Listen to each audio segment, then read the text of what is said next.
Massive news for Sunderland. Xhaka's agent tells Sky Sports Germany, "We've reached an agreement in principle with Sunderland. Granit wants to return to the Premier League. Sunderland excites him. He wants to take on this challenge. We hope Leverkusen will respect his wish to leave and that the clubs find an agreement soon." Xhaka's agent to Sky Sports. You're not going to get better than that, really, are you? This feels like a transfer that's now inevitable. But the big news for Sunderland, Granit Xhaka wishes to leave Bayer Leverkusen and join their club. Their fans must be buzzing at this. I think this would be a fantastic signing for them. I'm a big Xhaka fan.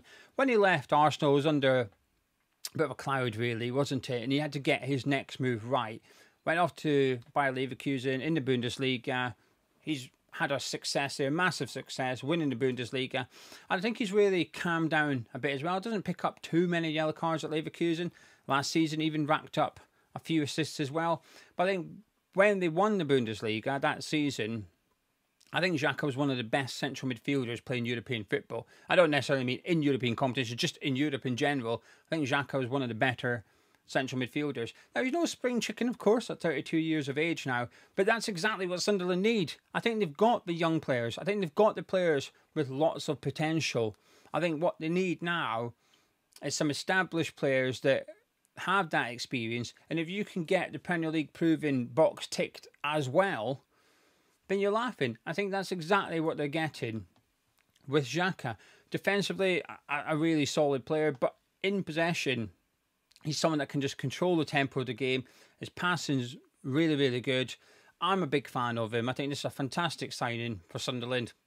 Obviously, the chairman, being Swiss, I imagine, has had a big say in this because he's excited for the challenge at Sunderland. So it feels like he's been sold the project at Sunderland, if you like, and he's willing to sign up to it. I'd imagine financially it'll benefit him as well. But their chairman, I never know how you say his name. Let's just call him KLD. Can we just call him that? I'm sure a Sunderland fan will spell out for him in the comments. But he must have had a massive sway in this because he's got the personal terms agreed. This one feels like it's happening. I'm excited for Sunderland fans, actually. I'm excited to see him back in the Premier League. But they've got that, like I said, they've got Chris Rigg, they've got Diarra in there, they've got the young players. They've got Leafy in there too. It's just get that experienced head in the middle of the park. It's ticking the boxes. I like it. Big fan of this transfer. The transfer didn't happen though. Loriente, it looked like it was going to happen. Everything was agreed. He'd gone over to Sunderland, and then some reports from Italy are saying that he even had his medical at Sunderland. There was sort of conflicting reports though as to why this transfer didn't go through. But for those unaware, Loriente is a winger at Sassuolo, got promoted from Serie B to Serie A last season, had a really good season with them as well. Played under the manager previously in France, hence why Sunderland wanted him. Everything was agreed with the club, between Sunderland and Sassuolo, 17.5 million. Even personal terms. Now, the latest I've seen from Italy, and I'm inclined to believe this because it just adds up. Sometimes reports can not always marry up with what you feel has happened or reality. But I think on this occasion, reports from Italy that I've seen today do sort of tally up with what I feel has gone on.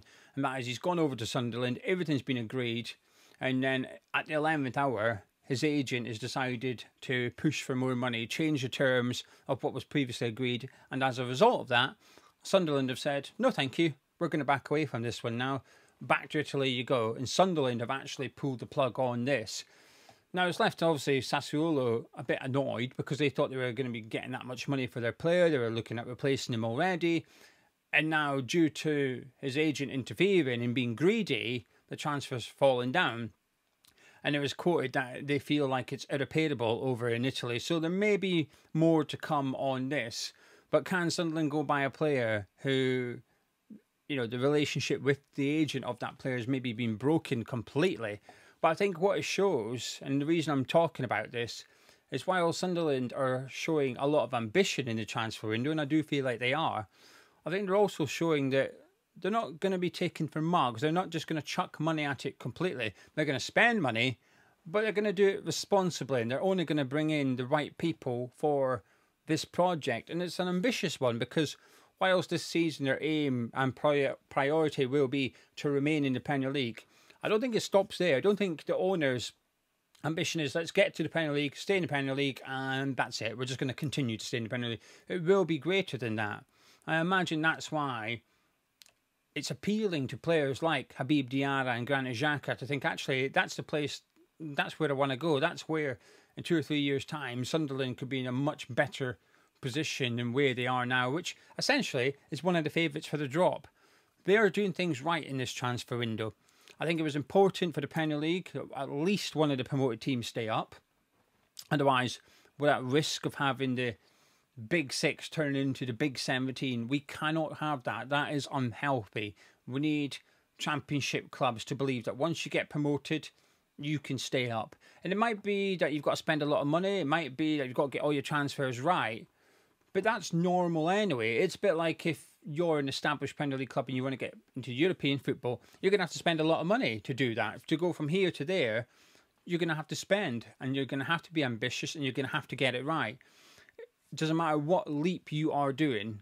So Championship to Premier League, from 11th to 5th, you're going to have to spend big and get it correct. But I think what we've seen, 6 teams promoted have got relegated. Not all instances have they spent money, but we've seen teams come up, spend money, and go back down without even laying a glove on the Premier League. I like what Sunderland are doing. As soon as that full-time whistle went in the playoff final, I thought Leeds were perhaps the best equipped to make a go of it and stay in the Premier League. Now, I think it's, well, I say now, a couple of weeks ago now, I feel like it is Sunderland. I think they're the ones most likely to stay up, if any of them are to. And I'm even more convinced that Burnley are the ones that are just maybe finishing bottom this season. But massive signing for Sunderland, huge one. Right, from Sunderland to Manchester United, they're still being linked to strikers, and almost done. Announced happy days for Ruben Amorim, on to the number 9 now, and they're being linked to quite a few, including, weirdly, Victor Gyökeres. It does feel like a bit of a ploy to maybe try and get Man U to come to the table and force Arsenal to get things agreed, because I always felt like that was done, that Arsenal Sporting had agreed something, but it's still dragging on, that one. But the big names are being linked to at the minute: Nicholas Jackson of Chelsea, Ollie Watkins again of Aston Villa, and then Sesko of Leipzig. Now, I'm a Sesko fan. Is he the right player for Man United? I'm not so sure. I think he's got still got a little bit of growing and learning to do, and I think certain clubs could accommodate that. I don't think Man U can. Man U need ready-made players this summer. And then we've got 2 of those with Cunha and Mbomo. Walk straight into the 11. They're ready to go. There's no potential to be unlocked. They are good. That's that. Sesko, I think, is good, but I still think there's still a little bit of potential to be unlocked there. Ekitike, I think, is the same. Top striker, can get better, will get better. But Liverpool can afford to accommodate that because they've got Salah, because they've got the midfield sorted, the defence sorted. They can afford to have a striker who may not be perfect just yet, but may become perfect. Man U are not in that situation. I don't think they can afford to do that. Arguably, they've already got that with Højlund and Xerxes, 2 players not at the level yet, may become at that level at some day, just not yet. Saying that though, I do like Jackson. I'm a big Nicholas Jackson fan. I understand why people don't like him, but I do. I don't know. There's something about him. I think it's his runs he makes, and people say he misses a lot of chances. Well, I see a striker constantly getting into good positions to get those. How often when you're watching your team, is one of your players in a good position to play the pass or the cross, but the guy that should be in the middle isn't there, for example? Quite often, right? Well, if Jackson keeps getting good chances because he's making good runs, he's in the right positions, his finishing needs improving, certainly. But, I don't know, something about him. Now, Ollie Watkins, I actually think, might be the best signing for Man U, because I think he is the striker that you can pick up, put him in, and he's ready to go. He's the finished article. 30 years of age, so he's not a long-term solution. But I don't think Man U can be looking for them right now. Man U need to just get players in that can make an impact straight away. And if you can get 2-3 seasons out of Ollie Watkins, you've done all right with that.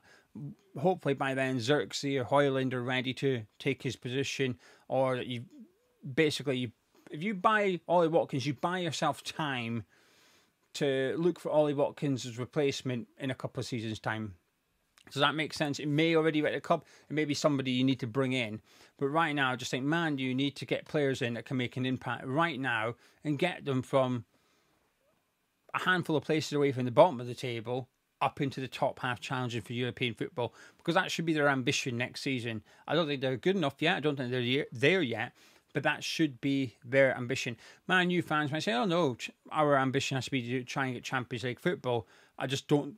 I think they're a long, long way away from those clubs that I feel are in contention for the top 4/5 of the Premier League.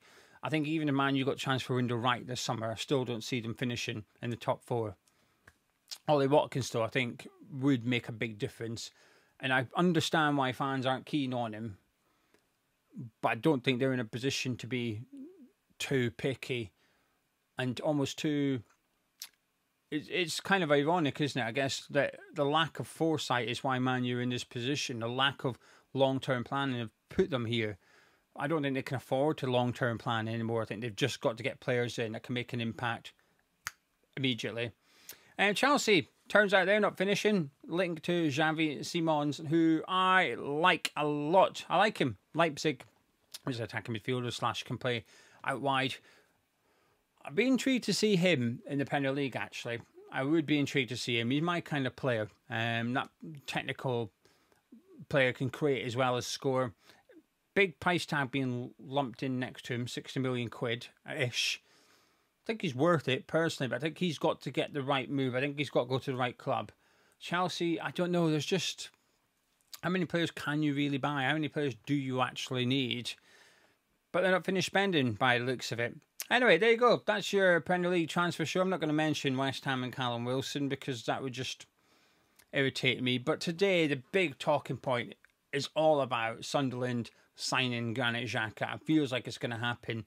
And it's possibly one of my, if it goes through, it will be one of my favourite transfers of the summer so far. Sometimes you just see a transfer and you think, yeah, that's exactly what they need. And I think Sunderland bringing him in, I think that's exactly what they need.